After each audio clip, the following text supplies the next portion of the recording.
Hello friends, आपका स्वागत है एग्ज़ाम फीवर यूट्यूब चैनल में। दोस्तों, एनसीईआरटी क्लास 5 का पर्यावरण अध्ययन का चैप्टर 1 हम पढ़ेंगे। दोस्तों, सीटीईटी की तैयारी के लिए सबसे ज़्यादा ज़रूरी है कि आप एनसीईआरटी पे ध्यान दें। और सीटीईटी के पेपर में जो पर्यावरण अध्ययन आता है वो पूरा का पूरा एनसीईआरटी के चैप्टर्स पर बेस्ड आता है। तो इन चैप्टर्स को अगर आप पूरा पढ़ेंगे तो आपकी समझ में अच्छे से नहीं आएगा और ऊपर से आपको ऐसा लगेगा जैसे कि बहुत सारी चीज़ें हैं जो आप जानते हैं या पढ़ने के लायक नहीं है। इसीलिए मैं आपको बहुत सारी इंपॉर्टेंट चीज़ें हैं जो कि टाइम टाइम पर पढ़ाते पढ़ाते आपको बताऊंगा कि कौन सी चीज़ें पर्यावरण अध्ययन में सीटेट में अक्सर पूछी जाती हैं और आप उस पर ध्यान नहीं दे पाते हैं चैप्टर पढ़ते समय। तो शुरू करते हैं दोस्तों चैप्टर की बातों पर ना जा करके चैप्टर में जो इम्पोर्टेंट बातें हैं उनको आपको याद रखना है। इस चीज़ को ध्यान रखिए। चैप्टर का नाम है कैसे पहचाना चींटी ने दोस्त को। यहाँ पर बहुत सारे जानवरों के बारे में, जीवों के बारे में, इंसान के बारे में बहुत सारी अद्भुत और जानकारी वाली चीज़ें बताई हैं जो अक्सर सीटेट के एग्जाम में पूछी जाती हैं। तो इस चैप्टर में आप देखेंगे सबसे पहले क्या बताया है। जैसे कि आप कभी एक स्टूडेंट से बात हो रही है, एक छात्र है जो कभी स्कूल में बैठे खाना खा रहा है और एक चील फुर्ती से आकर के उसकी रोटी ले गई, या फिर एक सोया हुआ कुत्ता उसके पास से आप गुजरेंगे तो उसके कान खड़े हो गए, या यूँ कहिए अलग अलग जीवों के बारे में कुछ स्पेशलिटी या उनकी जो विशेषताएं हैं उनके बारे में आपको बताया है या पूछा है, और पूछा है कि क्यों होता है ऐसा, आप सोच करके बताएं। अब यहाँ पर मैं आपको कुछ इंपॉर्टेंट बातें बताता हूँ। जैसे कि जानवरों में भी देखने, सुनने, सूंघने और महसूस करने की शक्ति होती है। अभी ये बात इंपॉर्टेंट कैसे हुई, हो सकता है कभी आपके पास पर्यावरण अध्ययन के पेपर में एक क्वेश्चन आ जाता है कि जानवरों में इन चारों में से कौन सी शक्तियाँ या कौन सी विशेषताएं होती हैं, देखने की, सुनने की, सूंघने की और महसूस करने की।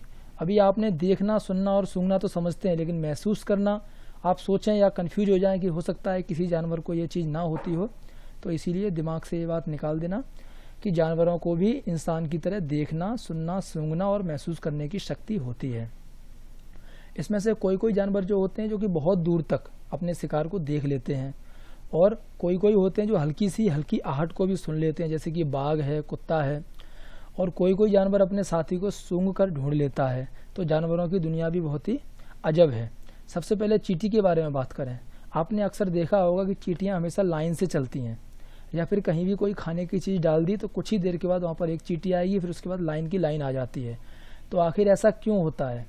तो इसके पीछे दोस्तों एक जो बात है वो है, एक वैज्ञानिक ने बहुत दिन पहले सर्च किया था, बहुत सारे प्रयोग किए थे, तो आखिर में वो इस नतीजे पर पहुंचे कि चींटियां चलते समय ज़मीन पर कुछ ऐसा छोड़ती हैं जिसे सूंघकर पीछे आने वाली चींटियों को रास्ता मिल जाता है। तो अगर आपके में ये क्वेश्चन आता है कि चींटियां लाइन से क्यों चलती हैं, तो उसका सही आंसर होगा ये। लंबे लंबे आपके ऑब्जेक्टिव दिए होंगे तो आपको सही आंसर क्या है ये रखना, ये नहीं रखना। उसमें हो सकता है कि बाकी के 3 ऑब्जेक्टिव भी ऐसे दिए होंगे कि आप समझ ना पाएँ कि सही कौन सा है। इसीलिए आप इस बात को हमेशा ध्यान रखिए कि चींटियां जब भी चलती हैं ज़मीन पर तो कुछ ऐसा छोड़ती हैं जिसे सूंघकर पीछे आने वाली चींटियों को रास्ता मिल जाता है। अभी बात करते हैं मच्छर के बारे में कि आप कहीं पे भी जाके सोते हैं तो मच्छर आदमी को ही कैसे ढूंढ लेता है पूरे इतने बड़े एरिया में। तो क्या होता है कि मच्छर हमारे शरीर की गंध, खास करके पैरों के तलवे की ओर और हमारे शरीर की गर्मी से हमें ढूंढ लेता है। तो आगे से आपको ये भी डाउट क्लियर है कि मच्छर कैसे ढूंढता है। एक तो शरीर की गंध से, शरीर की गर्मी से, और पैरों के तलवे से। पैरों के तलवे में जो गंध होती है उससे इंसान को ढूंढ लेता है। और रेशम के कीड़े के बारे में आप एक विशेष बात जानिए कि रेशम का कीड़ा जो है वो अपनी मादा को उसकी गंध से कई किलोमीटर दूर से ही पहचान लेता है। तो ये बातें आपकी जानकारी के लायक हैं कि रेशम, क्वेश्चन आता है कि रेशम का कीड़ा अपनी मादा को कैसे ढूंढता है, गंध से, या उनके बीच कोई भाषा होती है। तो ऐसे ऑब्जेक्टिव आते हैं तो आपको बताना है रेशम का कीड़ा अपनी मादा को उसकी गंध से कई किलोमीटर दूर से ही पहचान लेता है। किलोमीटर वर्ड को भी याद रखिए। कहीं मीटर आता है, गज आता है, तो आपको किलोमीटर लिखना है, क्योंकि छोटी छोटी बातें ही हैं जो बाद में एग्जाम्स में छोटे छोटे क्वेश्चन के रूप में 1 नंबर कट हो जाते हैं। अभी कुत्तों की बात करें कि कुत्ते आखिर कैसे समझ जाते हैं कि उसके जो एरिया है या जहाँ पर वह रहता है वहाँ पर दूसरा कुत्ता है। तो सड़कों पर कुत्तों की भी अपनी जगह बटी होती है। एक कुत्ता दूसरे कुत्ते के मल मूत्र की गंध से जान लेता है कि उसके इलाके में बाहर का कुत्ता आया था। अगर इन बातों से कोई क्वेश्चन बनता है तो आपको उसको छोड़ना नहीं है, आपको ना ही कंफ्यूज होना है, क्योंकि बहुत छोटी छोटी बातें हैं। अभी जैसे कि एक ये सिनेरियो है एक लेडीज है रजनी, उसे किसी ज़रूरी काम से कहीं जाना पड़ा, तो उसने अपने 6 महीने के बेटे दीपक को अपनी बहन सुशीला के पास छोड़ दिया। सुशीला की भी अपनी एक बेटी है, वो भी इतनी ही छोटी है। और मज़े की बात यह है कि उस दिन दोनों बच्चों ने एक साथ ही पॉटी कर दी। तो अपनी बेटी की पॉटी धोने के बाद जब वह दीपक की पॉटी साफ करने लगी तो फटाफट उसने अपने मुंह नाक को दुपट्टे से ढक लिया। कहने का मतलब है कि अपने बच्चे की इतनी गंध नहीं लगी जितनी उसे दूसरे के बच्चे की गंध लगी। तो ऐसा क्यों होता है? तो इसका बाद में निष्कर्ष ये निकाला गया, यहाँ पर देखिए कि आम परिवारों में होने वाली एक स्थिति को यहाँ पर दर्शाया गया है। बच्चों की यह समझ बनाई जा सकती है कि अक्सर हम किसी गंध से तब ज़्यादा परेशान होते हैं जब हमारा मन उसको गंदा मानता है। अगर आप कहीं भी जा रहे हैं, आपको किसी ने पहले से ही बोल दिया यहाँ पर कोई जानवर मृत पड़ा है, उसकी गंध आ रही है, तो आप पहले से ही महसूस करने लगे हैं कि हाँ गंध आ रही है। इसीलिए मन से भी बहुत फ़र्क पड़ता है। अगर हम मन बना लें तो वही गंध उतना परेशान नहीं करती है। अभी देखेंगे पक्षियों के बारे में विशेष बातें।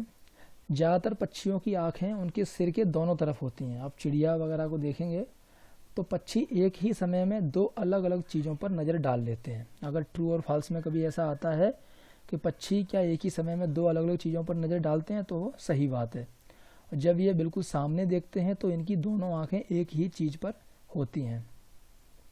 इसके अलावा बहुत सारी चिड़ियों को देखा होगा जिनकी गर्दन बहुत ज़्यादा हिलती है, जैसे कौवा है। ऐसा क्यों होता है? क्योंकि ज़्यादातर पक्षियों की आँखों की पुतली घूम नहीं सकती, तो वे अपनी गर्दन घुमाकर ही आसपास देखते हैं।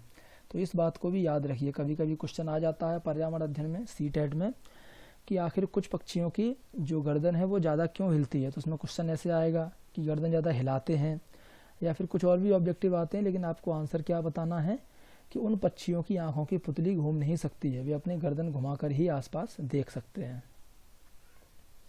इसके अलावा कुछ और बातें हैं कि पक्षी जब दोनों आँखें एक ही चीज़ को देखते हैं तो उन्हें चीज़ की दूरी का एहसास होता है, और जब अलग अलग चीज़ों पर केंद्रित करते हैं तो उनके देखने का दायरा बढ़ता जाता है।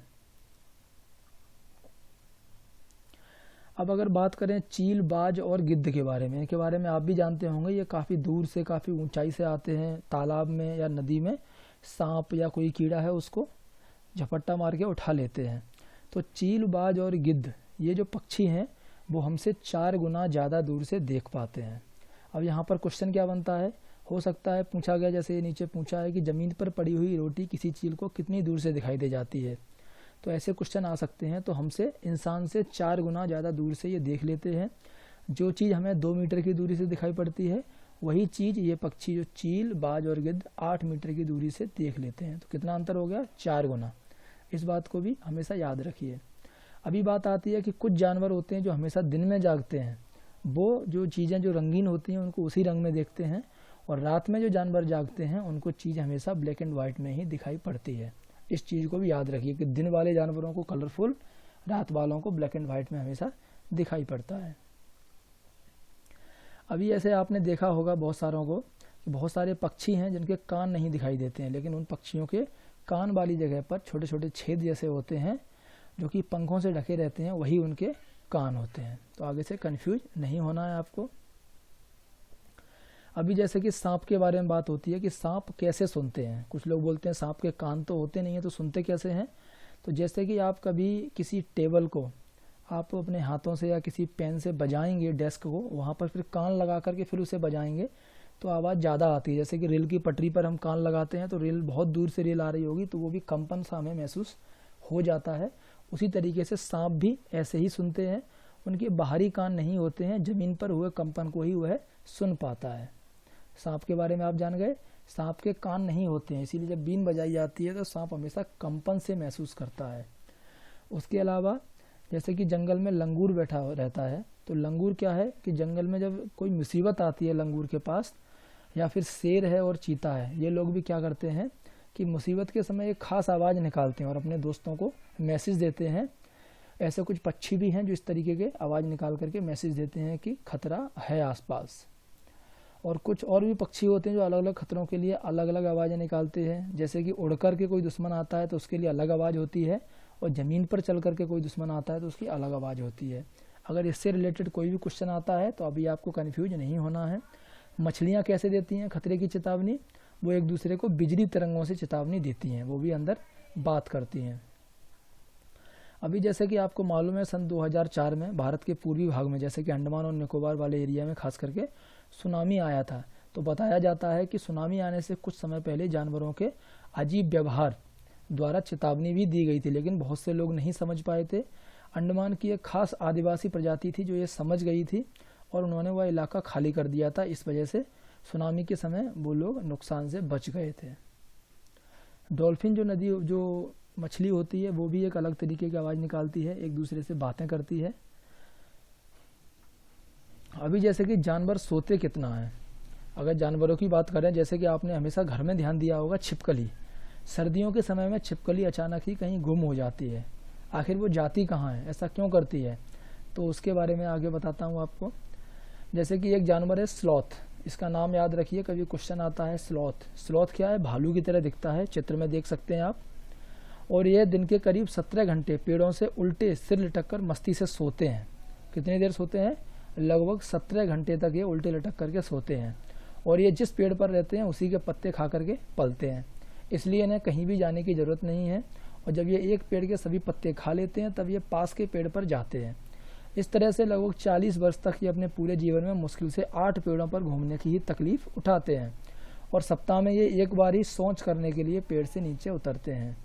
तो स्लॉथ का अगर हम इस सर्किल में देखेंगे, सर्किल में जैसे 6 घंटे, 12 घंटे, 18 और 24 घंटे का एक सर्किल बनाया है, तो स्लॉथ लगभग 17 घंटे तक जगता है। ये जो डार्क एरिया है वो स्लॉथ का सोना दिखा रहा है।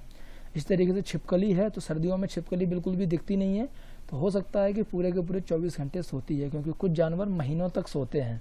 जैसे यहाँ पर दिखाते हैं एक दिन के हिसाब से, जो गाय है वो एक दिन में कितना 4 घंटे ही सोती है। अजगर है वो 18 घंटे तक सोता है। जिराफ 2 घंटे तक ही सोता है। बिल्ली है वो 6 घंटे के आसपास तक सोती है।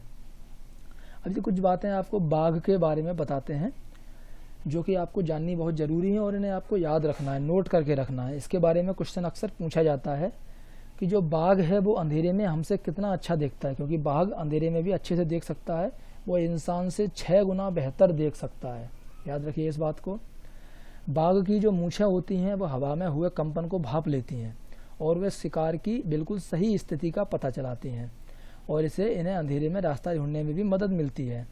उसके अलावा बाघ जो है अपने इलाके में मूत्र करके अपनी गंध छोड़ते जाते हैं, और ये इलाका बहुत सारे किलोमीटर तक होता है जहाँ पर वो अपनी गंध छोड़ते हैं। ये किस लिए करते हैं ऐसा, क्योंकि जब एक बाघ दूसरे बाघ के इलाके में जाता है तो वह उसके मूत्र की गंध को झट से पहचान लेता है। फिर वह इस इलाके में जाए या ना जाए वह बाद में बाघ के ऊपर निर्भर है। बाघ मौके के अनुसार अपनी आवाज़ बदलता रहता है। जैसे कि गुर्राता है तो उसके जो गुर्राने की आवाज़ है वो 3 किलोमीटर दूर तक भी इंसान सुन सकता है। और बाघ जैसे कि हवा से पत्ते हिल रहे हैं या किसी इंसान या शिकार की वजह से झाड़ियाँ हिल रही हैं, उसमें भी अंतर को भांप लेता है। बाघ के दोनों कान जो बाहर की आवाज़ इकट्ठा करने के लिए अलग अलग दिशाओं में बहुत ज़्यादा घूम जाते हैं। तो बाघ के बारे में बहुत सारी आपने स्पेशल बातें देख ली। ये तो दोस्तों कुछ बातें थी जो कि आपको चैप्टर पहला है जो ये क्लास 5 का पर्यावरण अध्ययन एनसीईआरटी का, इससे आपको जानने को मिली। तो इसमें से मैक्सिमम बातें ऐसी हैं जो कि अक्सर सीटेट और स्टेट टेट में पूछी जाती हैं। सीटेट खास करके एनसीईआरटी पर ही बेस्ड है। पर्यावरण अध्ययन का एक क्वेश्चन एनसीईआरटी से ही आता है, खास करके क्लास 4 और क्लास 5 से। तो मैं आपको सभी चैप्टर पढ़ाऊंगा, आप अच्छे से उन्हें पढ़िए। धन्यवाद दोस्तों।